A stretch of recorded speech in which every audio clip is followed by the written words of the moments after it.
la roue. Et on peut continuer à citer ces instruments, n'est-ce pas?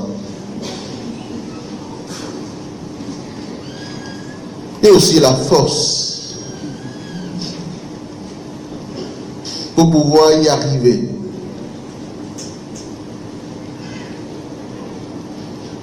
Tu peux ouvrir tes mains et être en communion avec l'Église. Notre thème, c'est recevoir l'onction de celui qui appelle à l'existence ce qui n'existe pas. De Romains 4, 17. Viens, Esprit Créateur, nous visiter. Viens éclairer l'âme de tes fils. Remplis nos cœurs de grâce et de lumière. Toi qui créas toutes choses avec amour.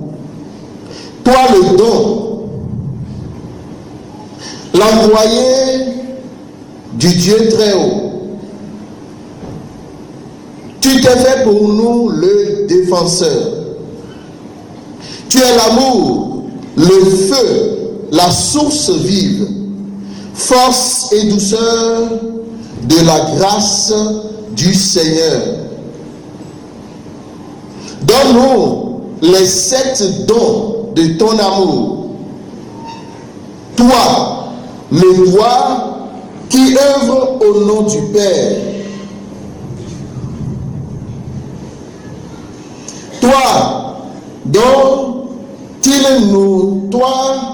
il nous promet le règne de Dieu et la venue. Toi qui inspires nos langues pour chanter. Mets en nous ta clarté, embrase-nous. En ton cœur, en nos cœurs, répand l'amour du Père. Viens fortifier nos corps dans leur faiblesse. Et donne-nous ta vigueur éternelle. Chasse au loin l'ennemi qui nous menace. Hâte-toi de nous donner la paix, afin que nous marchions sous ta conduite et que nos vies soient lavées de tout péché. Fais-nous voir le visage du Dieu très haut et révèle-nous celui du Fils. Et toi, l'Esprit commun qui les rassemble, viens à nos cœurs, qu'à jamais nous croyons en toi.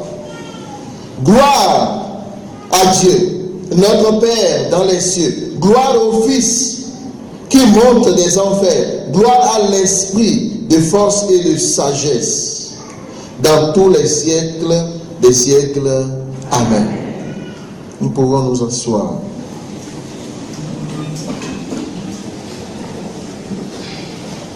Cette prière de la tradition de l'Église dit que le Saint-Esprit est créateur. Il est l'esprit de la création. Le Saint-Esprit est l'esprit de la recréation. L'esprit de la nouvelle création. L'Esprit Saint est Dieu. Et nous disons dans le credo, je crois au Saint-Esprit ou je crois en l'Esprit Saint. C'est lui qui t'a créé. Et il te crée encore chaque jour. Ton avenir et ton devenir viennent de lui, de son œuvre créatrice. La prière nous a dit, toi qui créas toutes choses avec amour. Alors, dans ton cœur, commence par lui dire merci. C'est dans l'Esprit Saint que ce qui est mort dans ta vie reviendra à la vie. Ce qui est déjà au cimetière, ce qui est oublié parmi les morts, les lieux de tes chants funèbres, de lamentation deviendront lieux de résurrection, de louange et de bénédiction. C'est sous sa présence que ce qui n'existe pas dans ta vie viendra à l'existence. Le néant, le vide, le creux ou le vide creux seront remplis de vie. Une vie épaisse et lourde sera remplie de vitalité. Ton désert fleurira. Ton désert sera plein de sentiers verdoyants, d'herbes vertes, bordés d'arbustes, d'arbres fruitiers. Je vois les savanes qui deviennent forêts. Je vois des acacias, des cèdres géants, comme dans la forêt du Liban. Ton pays ne sera plus le même, ta ville, ton village, ta maison. L'Esprit Saint est le doigt qui œuvre au nom du Père. Voilà ce que nous dit la prière traditionnelle de l'Église. C'est lui qui inspire nos langues. Il met l'huile dans nos langues pour que nous puissions louer et célébrer Dieu, comme le frère Amos vient de le dire. C'est lui, l'Esprit, qui te donne la clarté. Il t'embrase comme une fournaise. En ton cœur, il répand l'amour du Père. L'Esprit Saint répand en nous l'amour de Dieu. Il te fortifie dans le corps. Il te donne la faiblesse. Il te donne la vigueur de l'aigle, la fougue du taureau, l'agilité du chamois. Il renouvelle ta jeunesse. Il te baigne d'huile nouvelle. Il chasse l'ennemi au loin.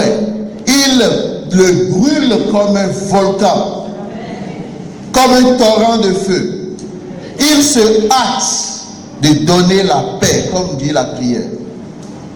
Tu marches dans la foi sous sa conduite. Ta vie est lavée du péché dans la miséricorde. Voilà ce que Dieu, le Dieu Saint-Esprit, veut faire encore aujourd'hui pour nous. Voilà ce que je t'annonce au nom de Jésus. Nous avons à méditer ce verset-là dont j'ai parlé, appelé de l'inexistence à l'existence, les choses. Cette onction-là est la même qui a prévalu durant la création du monde. C'est pour cela que nous avons invoqué le Saint-Esprit sous le titre d'Esprit créateur. C'est le mode d'action de l'Esprit comme à la création qui nous intéresse. Je dis, c'est ce que d'abord le premier coup qu'il faut retenir. Le mode d'action de l'Esprit à la création qui nous intéresse.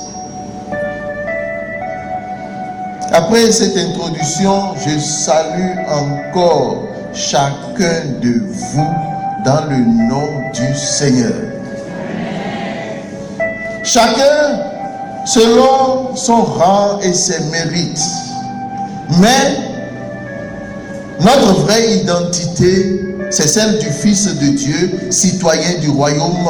Et notre mérite, c'est justement être là comme collaborateur pour l'implantation du règne de Dieu.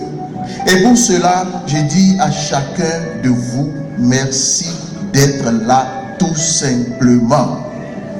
Le fait que vous êtes là, ou le fait que vous soyez là, témoigne justement de cette bonne volonté d'accueillir et de travailler pour le règne de Dieu. Nous allons dire deux choses. La première est ceci: Dieu et la création.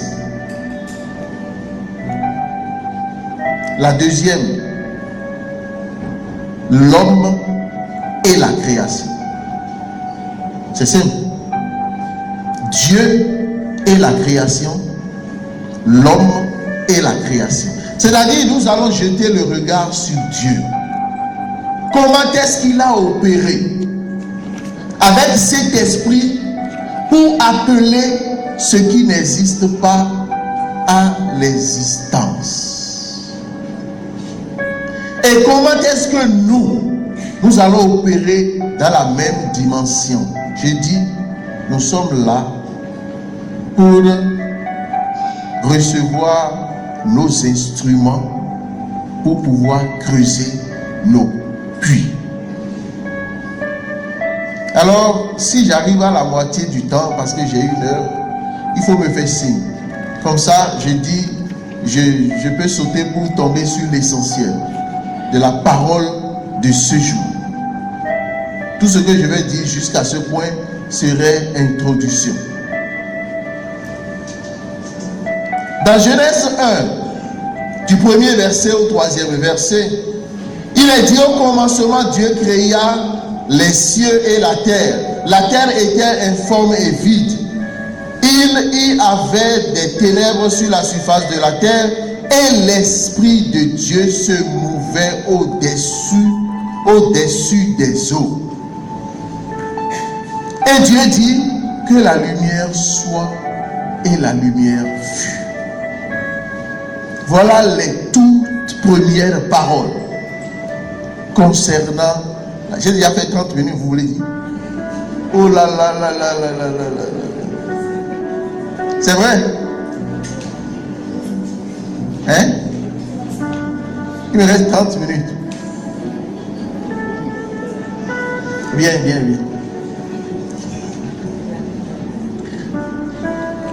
Dans ce début-là, il y a les 3 personnes divines qui sont là.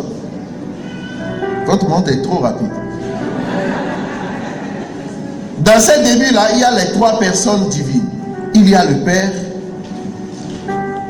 qui agit, crée. Il y a le Fils. Et ce Fils-là, dites-moi là juste. Ah, donc quand j'arrive à 30 minutes, il faut me dire. Alors, il y a le Fils, qui est le Fils éternel du Père. Le Fils est là sous le mode de ce qui sort de la bouche du Père. Dieu dit. Et cela nous est signifié où Saint Jean est revenu là-dessus, quand il dit: au commencement était la parole. Et la parole était Dieu. Et la parole était auprès de Dieu. Au commencement, la parole était avec Dieu. Toute chose a été faite par elle, et rien de ce qui a été fait n'a été fait sans elle. C'est par la médiation de la parole que toutes les choses sont venues à l'existence. Il n'y a absolument rien qui puisse exister et venir à l'existence en dehors ou sans la médiation de la parole. Et cette parole, c'est le Fils. La 3e personne qui était présente à la création, c'est le Saint-Esprit. Il a été dit que l'Esprit mouvait sur les eaux. L'Esprit mouvait sur les eaux, c'est un peu comme ce qui a été dit dans Luc 5, 17. Il il a été dit là que la puissance du Saint-Esprit était à l'œuvre pour opérer des guérisons. Donc, à ce moment de la création, le Saint-Esprit s'est levé pour agir.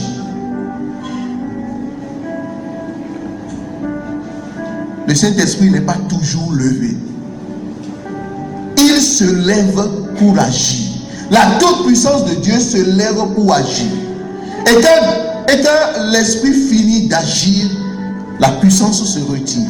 Même si l'homme ne peut pas se promener dans les rues avec la puissance, nous allons mourir. Nous ne pouvons pas nous promener comme ça avec la puissance. La puissance vient pour agir ponctuellement. Et elle se retire. Parce que c'est quelque chose justement d'anormal. Alors quel a été le mode d'opération de Dieu dans la création? Il a été dit que Dieu dit. C'est tout. Dieu a parlé. Dieu a parlé. Dieu nous a créés, nous, à sa ressemblance, à son image et à sa ressemblance. Et Saint Irénée dit, Dieu nous a créés à son image en vue de sa ressemblance. Cette image et cette ressemblance-là nous donnent la faculté ou la possibilité ou la grâce de agir et d'opérer dans le même mode d'opération de Dieu comme à la création, puisque nous sommes ses images et ressemblances. Jésus dira mieux ce que le frère Amos vient de dire. Il dit en vérité, je vous dis, ça c'est Jean 14, 12. Celui qui croit en moi fera les mêmes œuvres que moi et en ferait de plus grandes. Ça veut dire que la puissance d'agir et d'opérer des œuvres grandes n'est pas liée à la personne divine de Jésus. Ce n'est pas parce qu'il est Dieu qu'il le fait ou que ça se fait.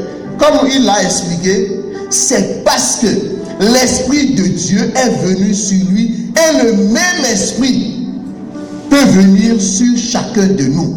C'est tout. Jésus n'a pas agi dans ce monde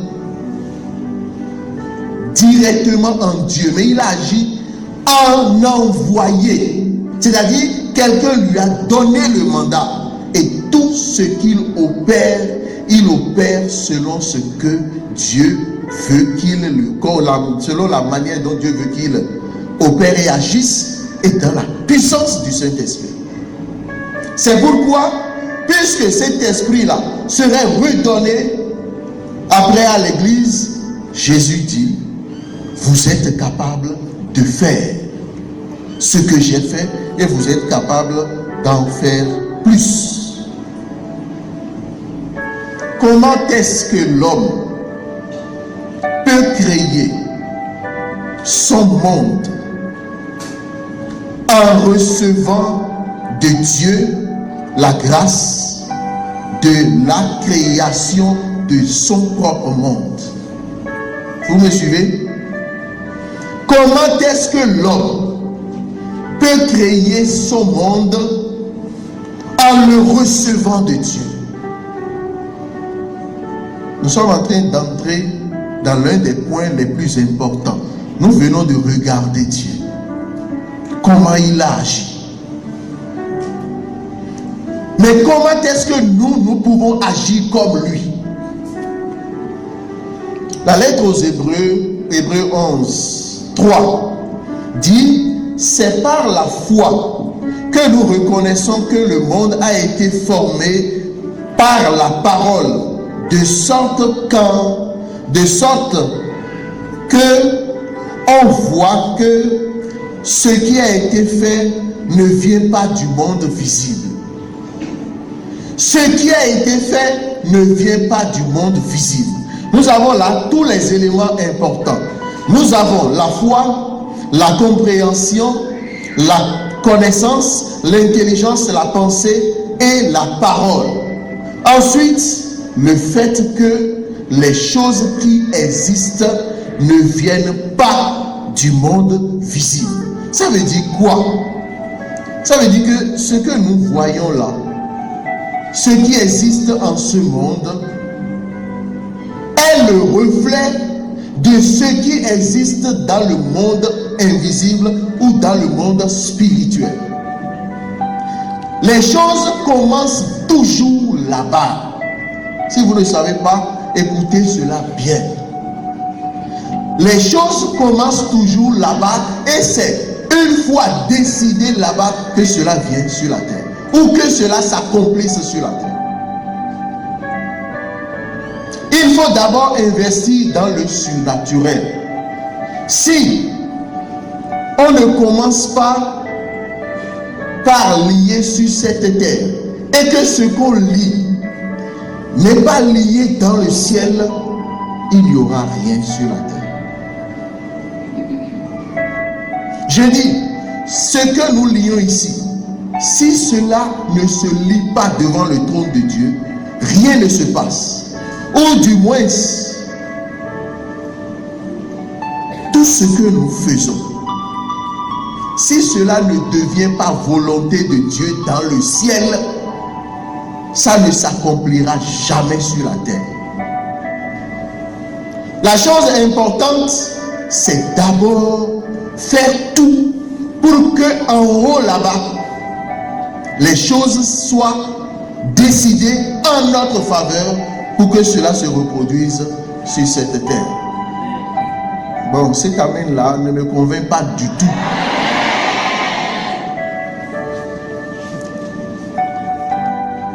Le premier point, pour que nous entrions dans ce niveau d'action de Dieu, la pensée.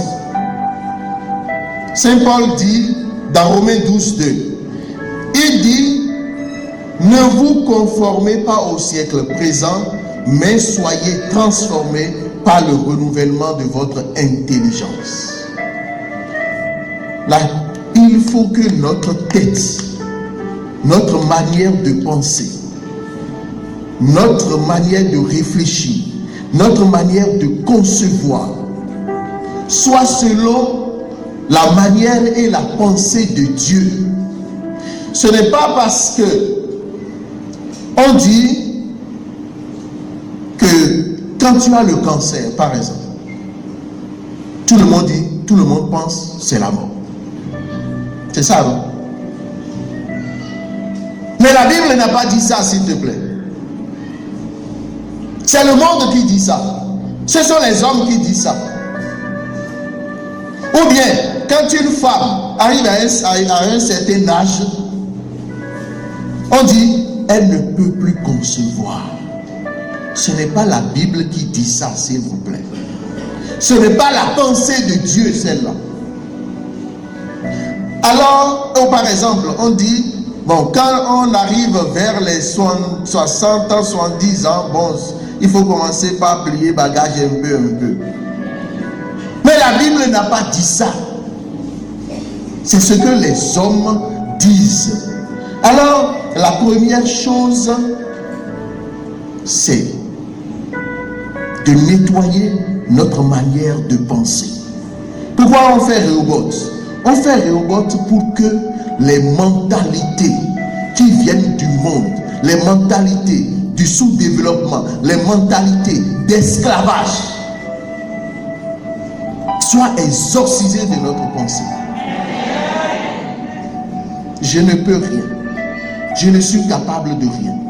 Je ne viens de nulle part. Si tu commences ou bien tu entretiens de ces idées-là, tu ne seras jamais rien. Dieu ne va jamais te surprendre. Tu dois commencer par nettoyer ta manière de penser et mettre ta manière de penser en adéquation avec la pensée de Dieu. Parce que ce que tu conçois en toi, c'est ce que tu accouches. Ce que tu conçois en toi, c'est ce qui prend chair. Ce que tu conçois, parce que c'est le même mot qu'on utilise pour la femme enceinte qui va à l'hôpital que la pensée. Ou bien, on conçoit. Et chacun accouche ce qu'il conçoit. C'est vrai ou c'est faux? Si tu es en train toujours de concevoir des pensées, des idées qui ne sont pas sur les mêmes longueurs d'onde que la pensée de Dieu, il ne faut pas te surprendre de l'échec. Proverbe 23, 7 dit, l'homme devient comme sa pensée. Chacun devient ce qu'il pense. Progressivement, nos convictions prennent chair dans notre vie. C'est toujours la logique d'incarnation. Donc, premier point, révise tes pensées, mets-les sur les pensées de Dieu. Deuxième point, tes rêves, tes visions, tes projets. Dis à celui qui est à côté de toi, écoute le Père, s'il te plaît. S'il est en train de dormir, dis-lui, écoute le Père, s'il te plaît. Il y a quelque chose d'important qui arrive.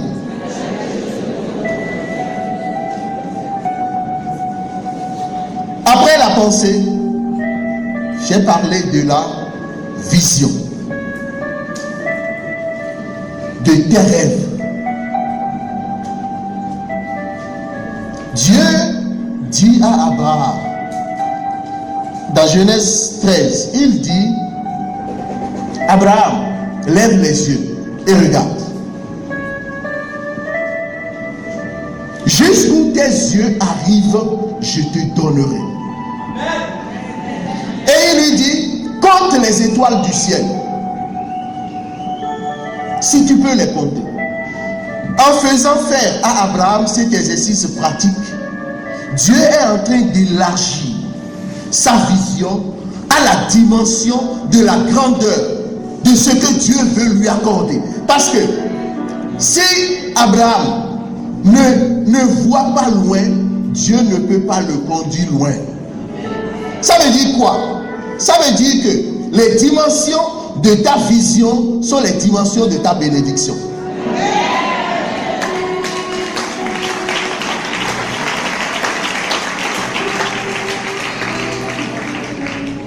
Et pour convaincre Abraham, Dieu lui dit, marche sur le territoire. Vas-y, sois en train de marcher. Et ce que je t'accorderai, c'est ce qu'il est en train de lui dire, sera la dimension de jusqu'où tes yeux arrivent. Ça veut dire que les limites de tes rêves, voilà les limites de ta bénédiction.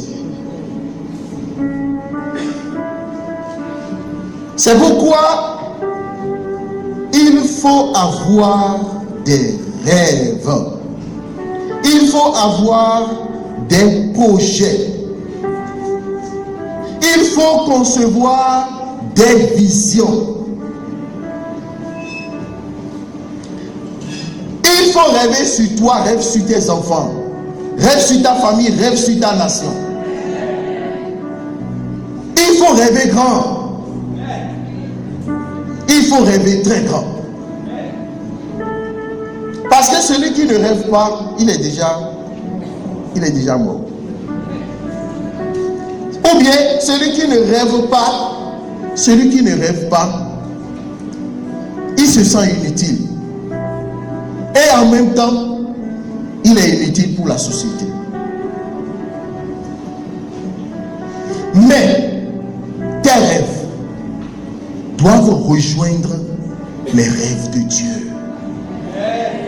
Parce que si tes rêves ne rejoignent pas les rêves de Dieu, je ne sais pas vraiment en quoi cela intéresserait si bien Dieu.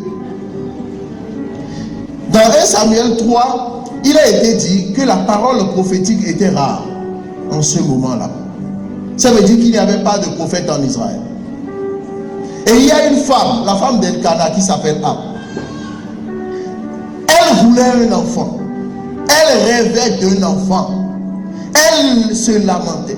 Elle priait. Et chaque année, elle venait au temple à Jérusalem pour prier.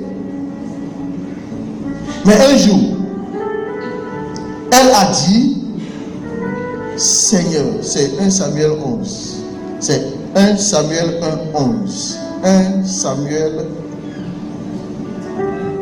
Il y a un devant Samuel 1 et 11. Voilà. Il dit, Seigneur, si tu me donnes l'enfant, je le mettrai au temple et il n'aura pas les cheveux rasés. Cette parole-là signifie quoi? Cette parole signifie qu'il deviendra prophète. Dieu dit, voilà l'enfant. Dieu cherchait un prophète, mais Anne cherchait un enfant. Ce n'est pas un enfant en plus qui intéresse Dieu pour autant, mais c'est l'enfant qui deviendra prophète qui intéresse Dieu. Et le jour qu'elle a dit, mon enfant deviendra prophète, Dieu dit, tiens, l'enfant. Tes rêves coïncident-ils avec les rêves de Dieu? Les rêves de Dieu sont lesquels? Dieu rêve de la conversion des gens. Dieu rêve de l'implantation de son royaume. Dieu rêve de beaucoup d'enfants qui le connaissent, que les hommes l'aiment. Dieu rêve de son église, d'une grande église. Ne croyons pas que quand nous sommes là, regardez combien de chaises sont venues derrière et combien de personnes se promènent sur la route. Et puis ils sont en train de se promener sur la route, ils ne savent même pas ce pourquoi ils sont en train de se promener. Mais Dieu rêve sur ces gens-là. Alors quand tu fais un projet qui ne rejoint pas, il y avait un monsieur, je donne rapidement ce témoignage, il s'appelle Martin, président de la coalition des hommes d'affaires. Il m'a parlé personnellement, il a dit, il avait beaucoup d'argent. À un certain moment, tout est tombé. Tout est tombé parce que les gens lui devaient beaucoup. Jusqu'au moment où il n'a même plus la capacité de s'acheter l'essence dans sa propre voiture, lui qui avait d'argent. Alors un jour, il a tellement prié, mais rien, l'argent ne vient pas. Alors il s'est rendu un jour dans l'église et dit, Dieu, ma paroisse est en train de construire l'église. Si l'argent revient, je te donnerai une grande partie pour la construction de l'église. Une semaine après, tout l'argent est revenu.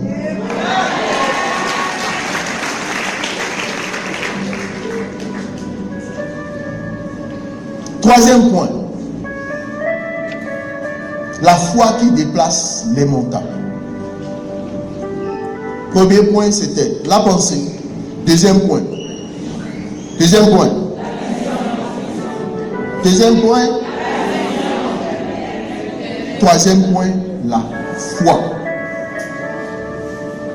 Nous savons beaucoup de choses sur la foi. Ce que je veux dire brièvement, c'est ceci. Dieu dit, c'est Raphaël dit, l'ange Gabriel dit, rien n'est impossible à Dieu. Mais de la même manière, l'Écriture dit, rien n'est impossible à celui qui croit.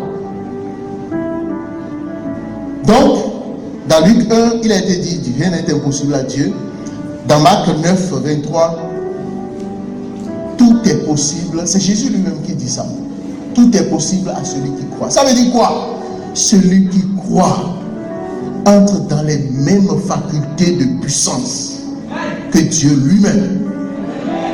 Et rien ne lui est impossible.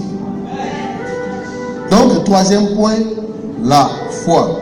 Allons vite, dernier point. Je suis là sur le point le plus important. La parole prophétique dans l'onction. Le dernier point le plus important. Pour rejoindre le point d'où nous avons commencé.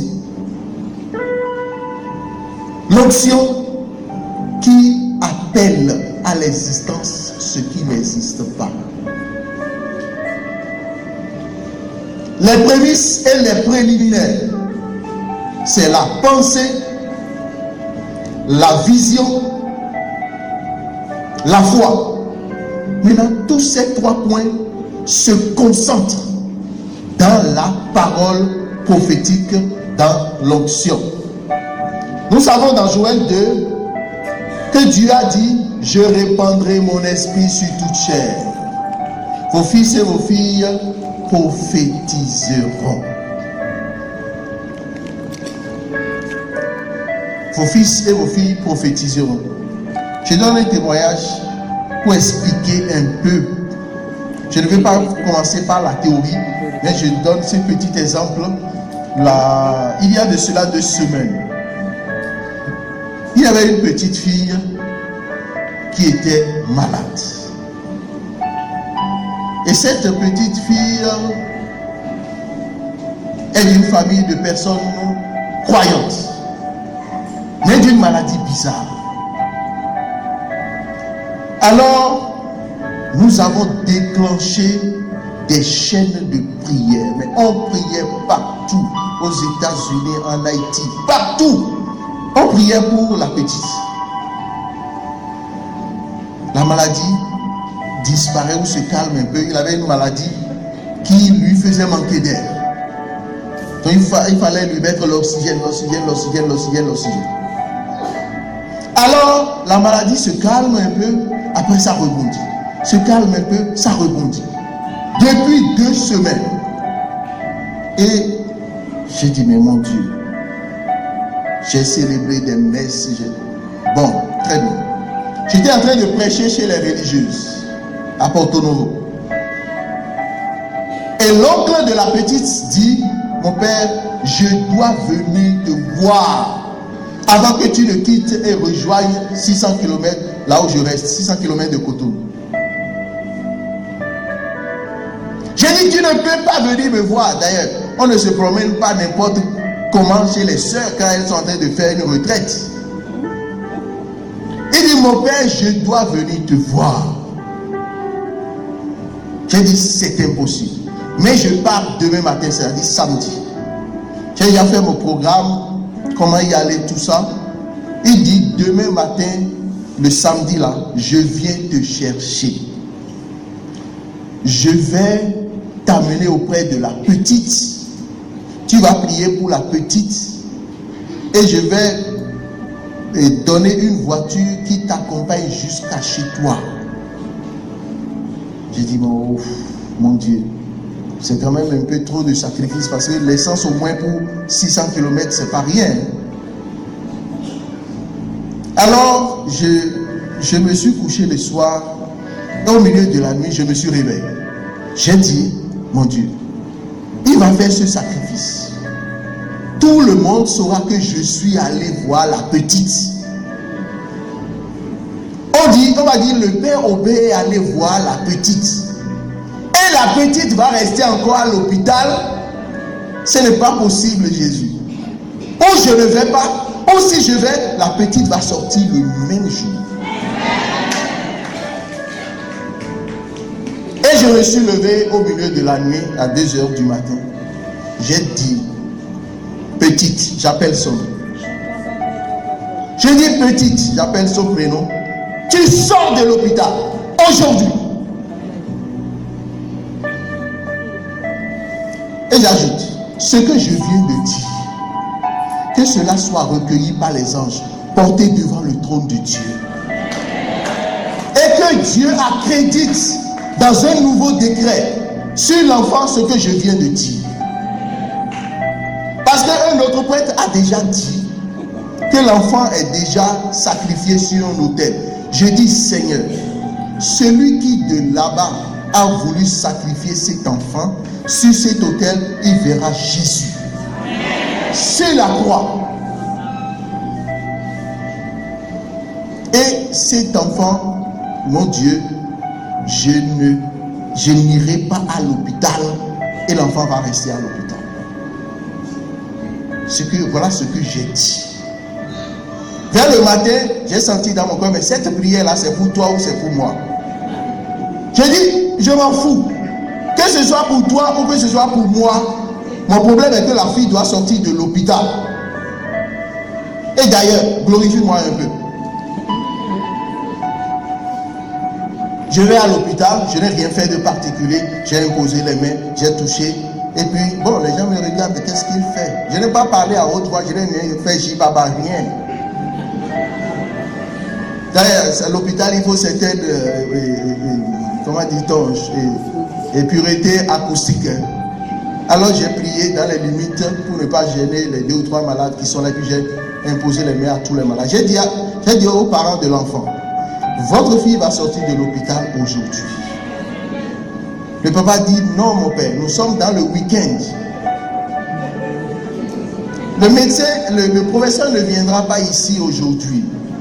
J'ai dit, petite, avant la fin du week-end, tu seras en train de te promener sur la cour, et puis le lundi viendra et le professeur va te libérer. La maman, je suis parti. J'ai fait mon voyage. J'étais là à minuit moins 5. L'oncle de l'enfant m'appelle. Il dit, mon père, je vous annonce une bonne nouvelle. Je ne comprends pas. Le professeur qui ne devait pas venir est venu ce soir et a dit que l'enfant va sortir de l'hôpital le samedi.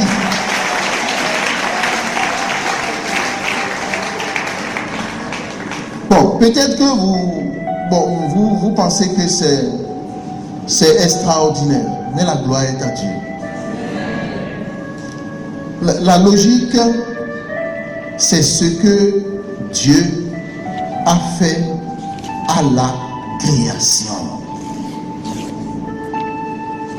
Nous lisons, je crois que ça doit être le psaume 115 qui dit, je crois et je parlerai. Romains 10 dit, en confessant de la bouche, on parvient au salut. En confessant de la bouche, on est sauvé. Ça veut dire concrètement quoi? Je suis en train de réfléchir à une certaine théorie. Je ne sais pas si... Bon, moi aussi j'ai fait la théologie, mais je crois qu'il doit être quelque chose comme ça. Voyez-vous, il y a le ministère ordonné. Et il y a le ministère sacerdotal ordonné. Et il y a le ministère sacerdotal commun. C'est-à-dire, nous sommes prêtres selon le ministère, mais vous êtes prêtres selon votre baptême. Bon, nous aussi, avant d'être prêtres, bien sûr. Je pense que il devrait en être de même pour la grâce royale et la grâce prophétique. Il y a des gens qui sont appelés à devenir rois, c'est-à-dire à devenir chefs. Ils ont la grâce royale. Ils sont appelés à commander. Mais nous tous, nous sommes rois. De la même manière, dis à celui qui est à côté de toi, le Père veut dire quelque chose.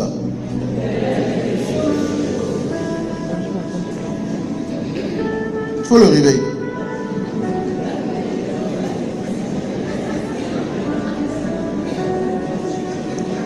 De la même manière, il y a des gens qui sont appelés à exercer le ministère prophétique. Ils ont la grâce d'être prophètes. Mais cela ne dispense pas le peuple de Dieu d'être aussi un peuple de prophètes et de prophètes puissants. Celui qui a la grâce d'être prophète par ministère, il donnera des paroles au nom du Seigneur. Ainsi le Seigneur a parlé de ce qu'il veut faire. Mais le prophétisme commun nous donne la capacité de dire et de déclarer des choses et le Seigneur ne fait pas mentir son prophète. Nous sommes réellement prophètes. J'ai dit, chacun de nous, nous sommes réellement prophètes. Ça veut dire quoi? Ça veut dire, comme le livre de Proverbes l'a dit, ta pensée, sortant par ta bouche, va créer ton monde. Tes rêves, sortant par ta bouche, va prendre forme et s'incarner progressivement. Tu sortiras et tu confesseras par ta bouche ce que Dieu veut te donner. Ça veut dire quoi? Ça veut dire je vais retrouver mon Rehoboth. Je vais créer mon puits. Tu te lèves le matin et tu parles. Tu prophétises sur ta vie. Tu ne te tais pas. Dieu a fait ainsi le monde. Et tu es créé à son image et à sa ressemblance. Le psaume 103 au verset 20 dit ceci.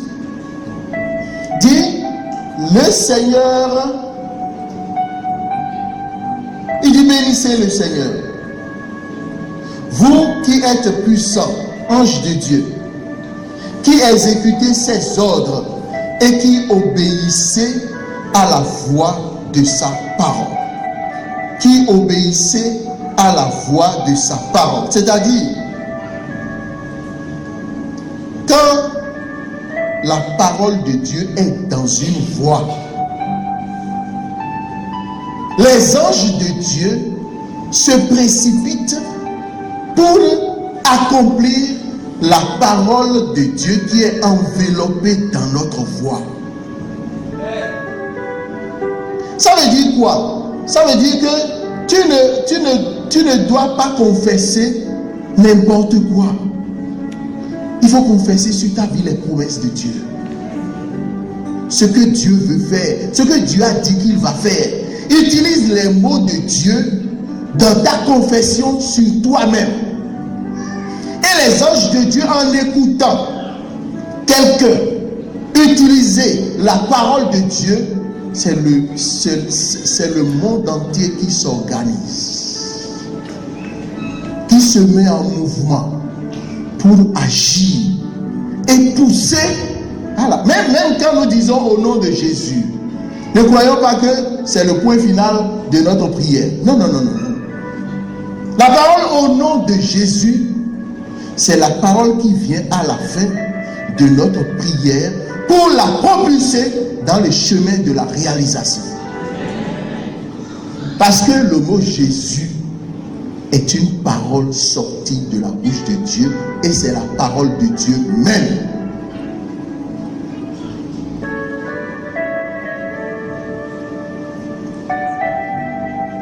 Mais il arrive que dans les situations, Dieu te donne une parole précise. C'est la parole prophétique de ta situation. Le premier qui a prêché justement sur ça. Recueillir la parole de la révélation dans ta situation.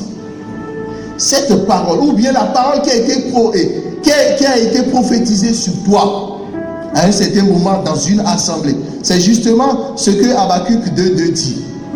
Il dit, le Seigneur m'adressa la parole et me dit, écris la prophétie, garde-la sur des tables, afin qu'on la lise couramment. Afin qu'on la lise. Nous passons peut-être sur cette phrase. Afin qu'on la lise couramment. C'est-à-dire en la répétant, en la disant, en la confessant, en la proclamant, en prophétisant. J'ai dit hier par rapport au test de Daniel que ce n'est pas parce qu'on a écrit la prophétie, même si c'est Jérémie qui l'a écrite. Le prophète Daniel s'est mis à supplier Dieu à son sujet. à demander à Dieu que seul. Toutes les paroles de la Bible sont prophéties sur ta vie. Pourquoi elle ne s'accomplit pas? Elle ne s'accomplit pas parce que toi, tu ne tiens pas compte de la parole. Tu ne lis pas la parole, tu ne la connais, tu ne connais même pas les promesses, les promesses de Dieu sur ta vie. Comment elles vont s'accomplir? Dans Josué 8, il dit, mais que la parole ne s'éloigne pas de ta bouche. Elle ne s'éloigne pas de ta bouche. Ça veut dire que en la lisant, en la prophétisant, en la déclarant, le verbe, la parole se fait chair. Tout ce que je dis là est dans l'expérience du prophète Ézéchiel. Dans Ézéchiel 37. Ossements desséchés, en grand nombre, c'est le signe que la situation est grave. La situation est déjà dans le tombeau. La situation est déjà au cimetière. Il dit, la main du Seigneur est sur moi. Saint Irénée dit, les deux mains de Dieu, c'est le Fils et l'Esprit. Il dit, la main du Seigneur est sur moi. Il est dans les conditions atmosphériques de la prophétie. Parce que, comme l'Esprit mouvait sur les eaux,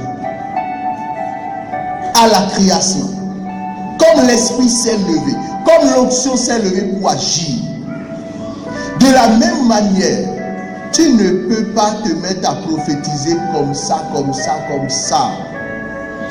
C'est dans la présence du Saint-Esprit, comme à la création, que ta parole fait advenir ce qui n'existait pas, comme Dieu l'a utilisé à la création.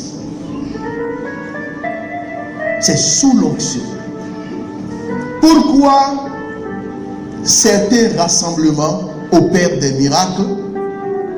Pourquoi certains sanctuaires sont des lieux de miracles?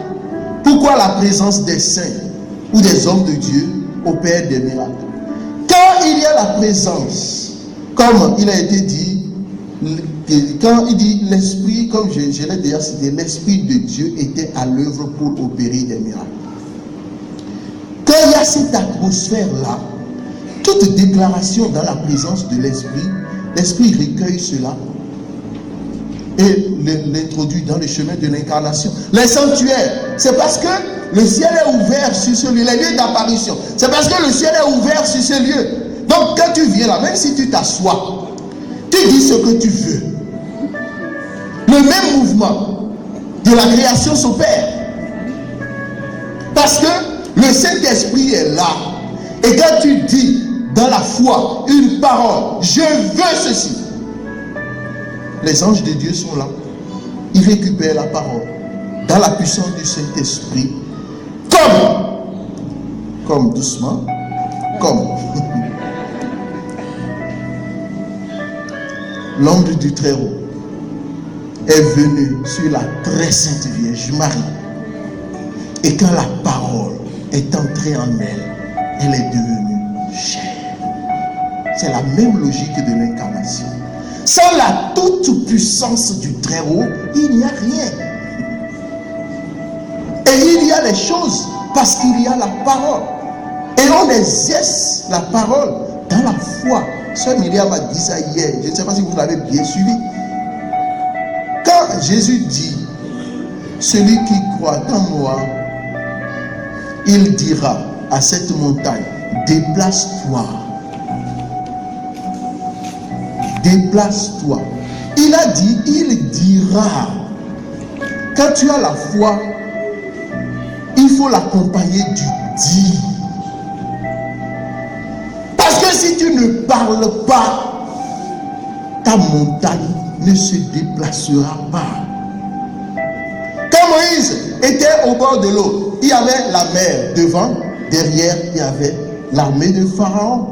Et il crie vers Dieu. Dieu dit, mais pourquoi tu cries vers moi?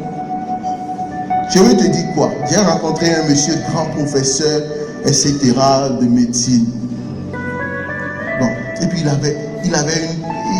avait quelque chose où, quand il rentre dans son bureau là, il commence par trembler. Et il a fui, il dit, si tu ne viens pas mon père, je n'irai plus jamais dans ce bureau. Mais c'est ton bureau. Je n'irai plus jamais dans ce bureau-là parce que quand je rentre dedans, je commence par trembler et j'ai la fièvre, j'ai ceci, puis je fuis. Mais c'est sa propre clinique. Je suis allé là, je dis non, on va prier. Sortez d'ici.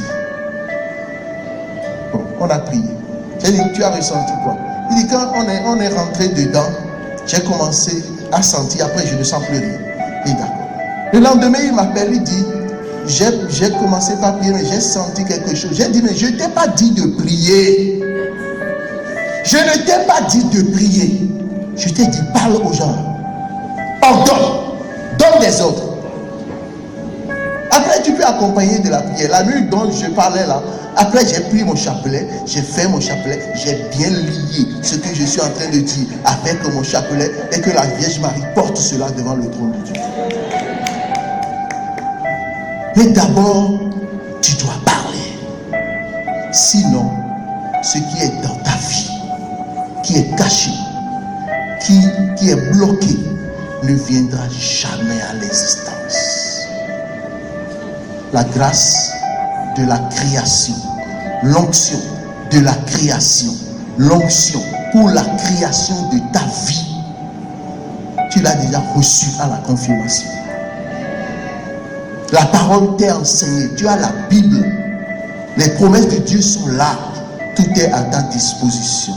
Sois béni et que ce qui est dans ta vie vienne au jour pour ta manifestation et ton rebond sera ton élévation.